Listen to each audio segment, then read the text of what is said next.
Raccoons are often associated with chaos and recklessness and maybe a bit of carelessness. Don't call me a raccoon! I'm sorry. I took it too far. I meant trash panda. Is that better? I don't know. It's worse. It's so much worse. There's a mischievous quality that comes to mind when people think about the furry little bandit. What better metaphor for small children than to have a children's book with a raccoon as the central character? I'm your host, Garrett K. Jones, and for the March edition of Author Awareness, I'm interviewing children's author Chrys Wimer about her book, Wally's Misadventures.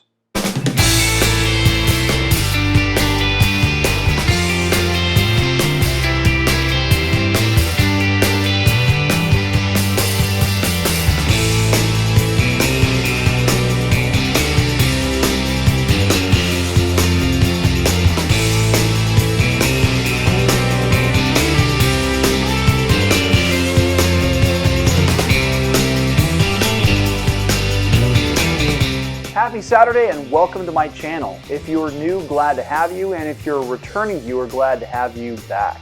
You can become a channel supporter through Patreon and the merch store down in the video description. I'll talk more about those options towards the end of the video. Of course, the fastest, the easiest, and the most free way to support what we do here is by becoming a subscriber. So, click the subscribe button and smash that like button.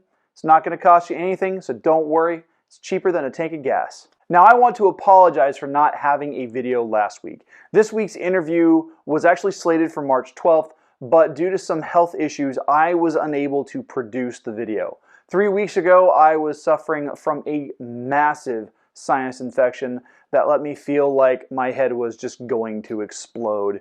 It was like a scene from Scanners or the Suicide Squad. The following week after that, I was dealing with some massive chest congestion that actually was a consequence of the previously mentioned sinus infection. So, there was a point where I could barely breathe and I needed time to rest and recuperate. That leaves us with one less live stream for the month, but the rest of the season will continue as planned. Before going any further with the video, be sure to subscribe and click the bell icon for notifications on new videos. You can select notifications for all videos, or you can select notifications based on your preferences. If you're watching on your phone, be sure to update those settings inside the app itself to get the most out of your viewing experience.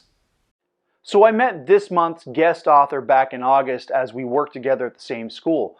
And as soon as she told me that she was an author as well, I knew that I had to promote her on my channel. I've also wanted to include more genres, and Kids Lit was definitely one of those genres that was sorely lacking. So I was very happy when she agreed to do the interview. So without any further ado, here's your chance to meet Chrys Wimer. Chrys, thank you for joining me. Tell me a little bit about your work and what you write and what projects you're working on right now. I have written 2 children's books. The second one is still in progress. The first one came out in 2018. And what's this first one about? They're both about Wally Raccoon and Wally's Misadventure. He has been cooped up all winter long and he wants to get out and do something. But he's supposed to go with friends and his friends are busy. So he decides to break the rules and go alone. During his jaunt through the woods, he runs into quite a bit of trouble, ending up with him eating too much human food and getting sick to his stomach. Sounds about right for a raccoon. Right. Yeah, so I've read through the first book. You gave me a copy of it. I read through it with my son, and he really enjoyed it. He thought the pictures were great. He's not really at the reading phase just yet. He's starting to, but he really enjoyed it. He laughed at some of the storylines, and he thought it was great. Good. So how did you get into writing? Was this something that you've always wanted to do, or was this something that came up in the last couple of years where you're like, you know what, I think I just want to write a book? I've always had a vivid imagination, and I told stories verbally to my cousin, to friends, and then once I started teaching, I would tell stories to my students. And it wasn't till about 15 years ago I started doing some writing, fictional writing. I'd written some poetry. The story about Wally Raccoon just kind of seemed to be the right time, and I found a publisher that I was able to work with, and so it's just one thing after another. I have actually written books for adults, but they're still sitting on the computer. And being a teacher, it felt right to just stick with children's books. And so how did the character of Wally the Raccoon come about? Because usually there's a story behind these kinds of characters. They're usually based on somebody or just some kind of neat experience that authors have had. What inspired this particular character and this set of stories? My students. I've had all these years of teaching elementary, and I've had a lot of students that are just a ball of energy, and they seem to get into a bit of trouble here and there. And so Wally just kind of seemed to, or the raccoon, I should say, seemed to fit those children. Wally kind of acts as a stand-in for all those kids who are just a little bit too curious for their own good. Yes, exactly.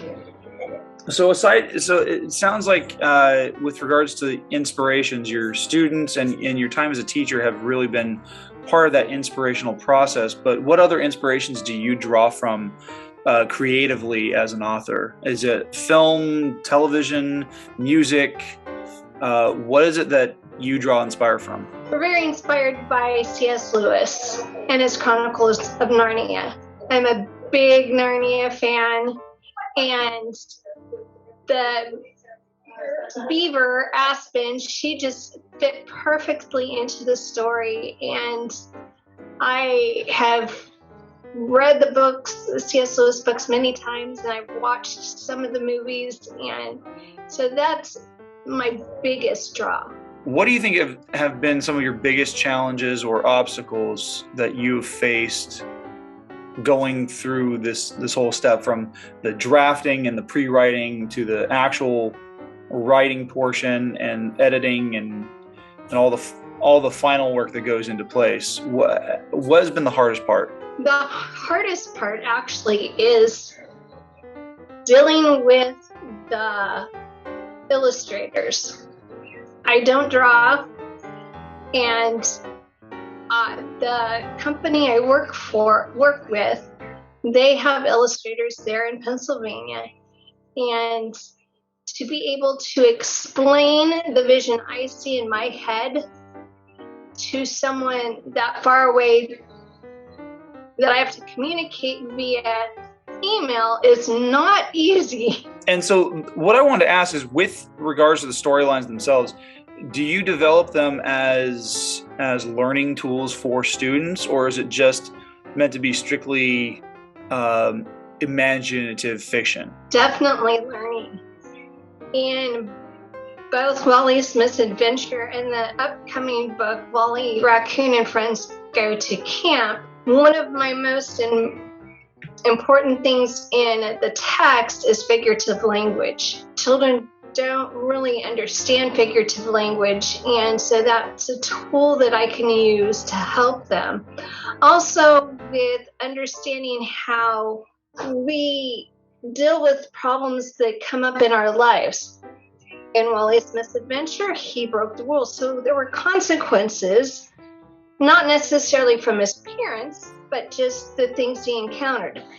In Wally Raccoon and Friends Go to Camp, it's all about bullying.